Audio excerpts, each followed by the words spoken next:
It's been a transformative year in African cultural expression. We lost a few musical legends while simultaneously seeing concrete moves to both preserve and rebirth our African heritage and history continent-wide. In fashion, in writing, on screen, and in so many aspects of society. Let's relive a few key moments of cultural celebrations, milestones, and reawakening that marked the year 2020.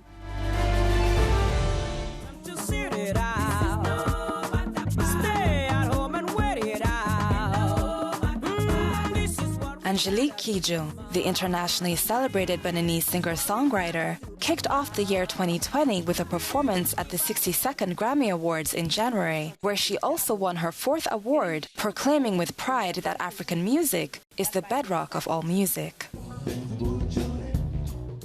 Kidjo's project Celia featured the legendary Nigerian drummer Tony Allen. The co-innovator of the Afrobeats genre passed away this year at 79.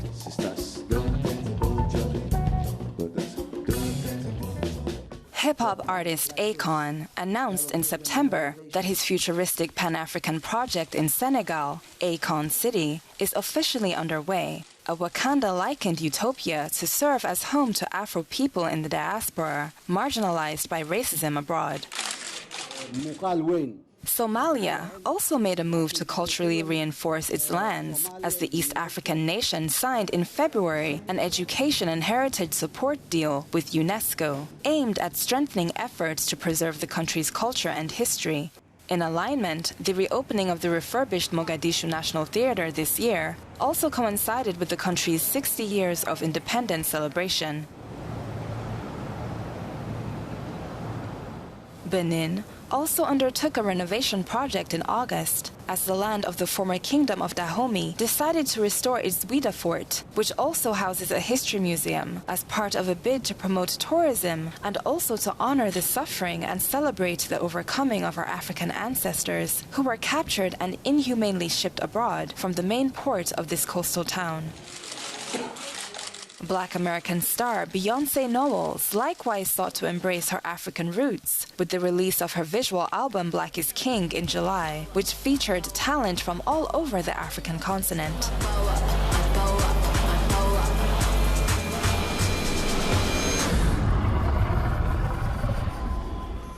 The fashion industry was revolutionized in May by Congolese Anifa Mvweba, who held the world's first ever virtual 3D fashion show via Instagram Live for her Hanifa Collection Pink Label Congo series.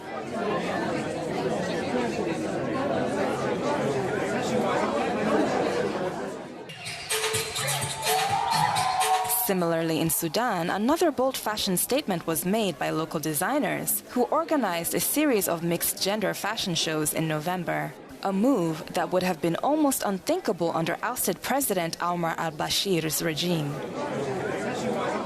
No stylish outfits necessary for many on lockdown in light of the COVID-19 pandemic, which saw a climb in book reading.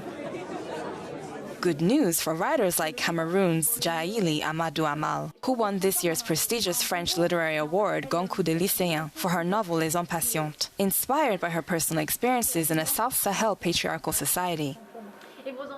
And also for internationally renowned Nigerian author Chimamanda Ngozi Adichie, whose novel Half of a Yellow Sun, set during the Biafra Civil War, was voted the best book to have won the Women's Prize for Fiction in its 25-year history.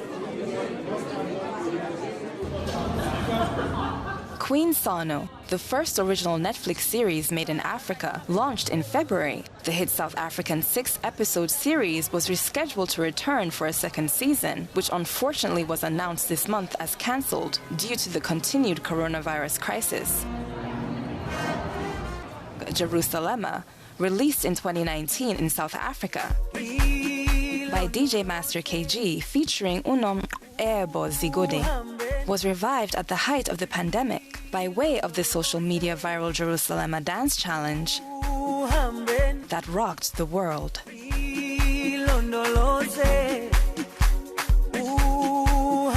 South Africans unwound to the notes of the gospel track on the country's National Heritage Day in September, and Jerusalema has undoubtedly marked Africa's continental soundtrack this year. In the African tradition of honoring our elders, let's take a brief moment to recognize the passing of cultural legends in 2020.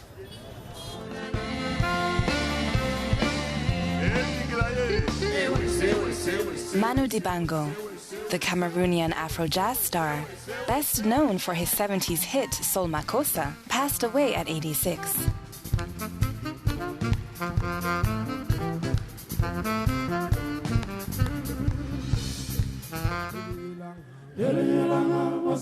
Joseph Shabalala, iconic cultural ambassador and the founder of the South African multi-Grammy Award-winning music group Ladysmith Black Mambazo, was laid to rest at 78.